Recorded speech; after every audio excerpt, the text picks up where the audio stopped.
अस्सलाम वालेकुम। क्या आप भी इन ढीले चूज़ों की वजह से परेशान हैं? तो दिल पर हाथ रखें, ये आपकी 20 से 22 दिन तक जान छोड़ने वाले नहीं हैं। लेकिन चंद एहतियाती तदाबीर हैं जो मैंने अपनाई हैं, मैं आपसे शेयर करूंगा। और मेडिसिन जो चलाई है उससे कुछ ना कुछ अजाला हुआ है, वो मैं आपसे शेयर करूंगा। लेकिन फिर भी मेरी राय के साथ आपका मुत्तफ़िक होना लाज़िम नहीं। अगर आपको ज़्यादा मसला बनता है तो आप अपने करीबी डॉक्टर से लाज़िम रजू करें। लेकिन जो मैंने इनकी ट्रीटमेंट की है, जो मैंने देखभाल की है, हो सकता है कि आप भी वो कोशिश करते हों, लेकिन मैं आपके साथ अपनी जो कोशिश है मैं शेयर करता हूँ। सबसे पहले तो ये आपको बता दूँ कि ये 7 दिन से लेकर 21-22 दिन तक ये आपकी जान नहीं छोड़ते, ये निकलना शुरू हो जाते हैं। आजकल हर फार्म पर मेरे ख़्याल में ये मसला देखने को मिल रहा है। जो मैं एहतियाती तदबीर अख्तियार करता हूँ, मैं ये करता हूँ कि बंदों को एक्टिव करता हूँ।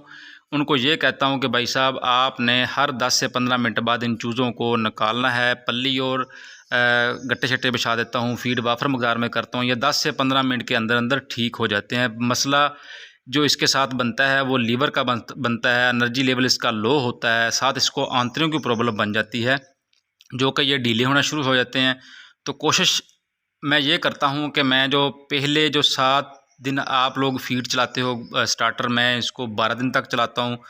फिर 15 दिन तक मैं इसकी जो मैनुअल फीड वाले डब्बे होते हैं या प्लेटें होती हैं वो मैं नहीं उठाता। अगर उठाने की ज़रूरत पड़े तो मैं चंद उठाने शुरू कर देता हूँ। बाकी मैं 20 दिन के बाद मुकम्मल जो डब्बे और प्लेटें होती हैं वो उठाता हूँ। लेकिन मेरी कोशिश यही होती है कि फ़ीड इनको वाफर मकदार में मिलती रहे। और जो मेडिसिन का इस्तेमाल करता हूँ, क्योंकि इसको मेरे नज़रिए के मुताबिक इनको ज़्यादातर लीवर का मसला बनता है, साथ इसकी आंतड़ियाँ मुतासर होती हैं। तो कोशिश ये करें कि आप अच्छा सा अल्फ़ा लीवर जो हो या और भी आप अच्छा सा कोई लीवर आपका पास है तो आप उसका इस्तेमाल करें। कैल्शियम फास्फोरस, इसकी जो कैल्शियम की कमी को पूरा करें।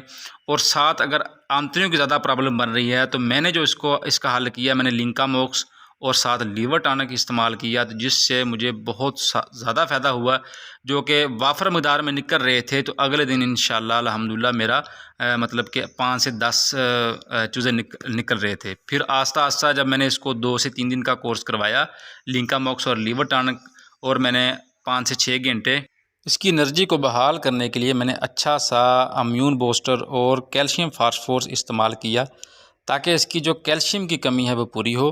क्योंकि एनर्जी लेवल लो होता है, तो कोशिश करें कि आप इसके एनर्जी को बहाल करने के लिए आप फीड में या पानी में ग्लूकोज़ का इस्तेमाल भी कर सकते हैं, जिससे इंशाल्लाह आपको बहुत ज़्यादा फ़ायदा होगा। और कोशिश करें कि आप इसका जो माहौल है वो फ्रेश रखें, 1 डिग्री टेम्परेचर कम रखें, और थोड़ी बहुत ठंडी हवा आप इनको लाजम दें। चूज़े इस तरह के अगर निकलते हैं तो आप पैडों वाली साइड पर रखें। तो थोड़ी थोड़ी कोशिश है, इंशाल्लाह आप बहुत सारी परेशानी से बच सकते हैं। अस्सलाम वालेकुम।